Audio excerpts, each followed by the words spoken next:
انہوں نے 596 سال کی عمر میں حاصل کیا، جنہوں نے حضرات محترم ہر طرح سے اللہ تبارک و تعالیٰ کو راضی کی، گھر گھر جا کر اسلام کا پیغام پہنچایا، گھر گھر جا کر اسلام کی دعوت دی، مگر حضرات محترم ان کے ماننے والے، ان کے چاہنے والے جو اپنے آپ کو پیر مانتے ہیں، جو اپنے آپ کو پیر کہتے ہیں، جو اپنے آپ کو اللہ کا ولی کہتے ہیں، حضرات محترم ہم ایسے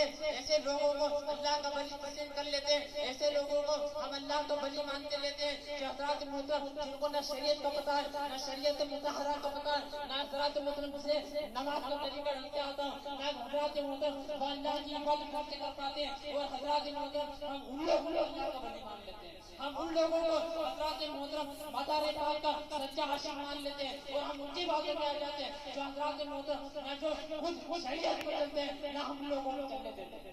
حضرات محترم مجھے کہنے لیے جائے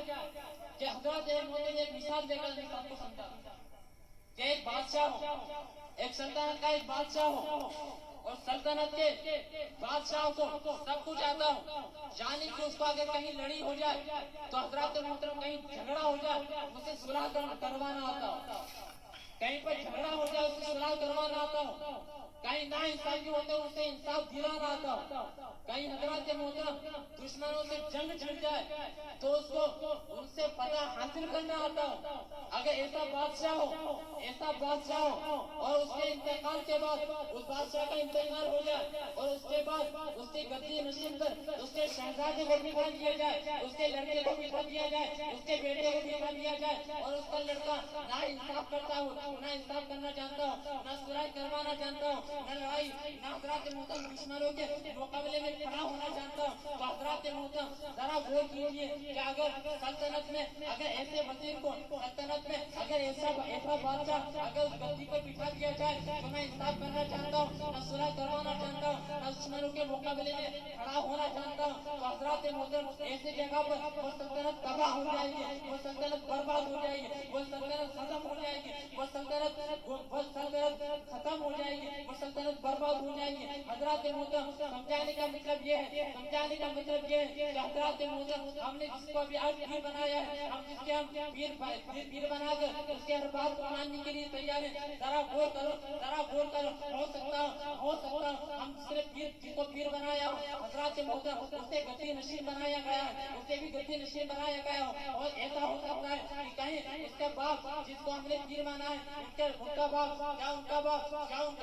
کوئی اللہ کا ولی ہو، جو شریعت مطہرہ کا پابند ہو، جو قرآن کو پڑھتا ہوں پڑھاتا ہوں، جو قرآن کی بات پر عمل کرتا ہوں، حدیثوں کی بات پر عمل کرتا ہوں، رسول کی بات پر عمل کرتا ہوں، حضرات محترم ایسا کہ اللہ کا ولی ہو اس کو ہم نے پیر بنا لیا، اب تک ٹھیک ہے، مگر ان کے انتقال کے بعد جب اس کے بیٹے کو سلطنت ملی، جب اس کے بیٹے کو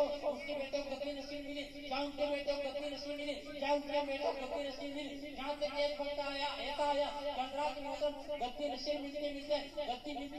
ایک ایسا وقت آیا کہ حضرات محترم اس کو نہ تو قرآن کی تفسیر ڈھنگ سے آئے، نہ اس نے قرآن کو سمجھا، نہ حدیث کو سمجھا، بلکہ بات دادا کی گدی مل گئی اور جم کر بیٹھ گیا۔ اگر ایسے لوگوں کو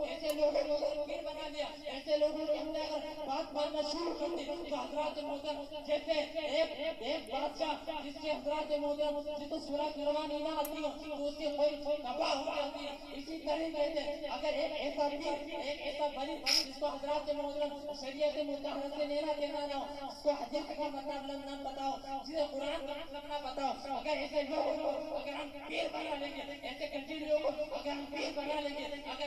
ایسے جوا کھیلنے والوں کو اگر ہم پیر بنا لیں گے، اگر ہم ایسے حضرات سٹوئی لوگوں کو اگر پیر بنا لیں گے، اگر ہم ایسے گنجے لوگوں کو اگر پیر بنا لیں گے تو حضرات محترم ہم بھی گمراہ ہوتے ہوئے اور جہنم میں جاتے ہوئے۔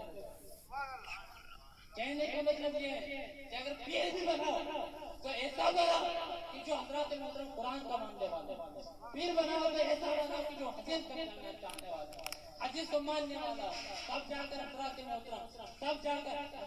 ہم سدھرتے ہوئے نظر آئیں گے، تب جا کر حضرات محترم ہم جہنم سے بچتے ہوئے نظر آئیں گے۔ حضرات محترم لگا ہمارا حال دیکھ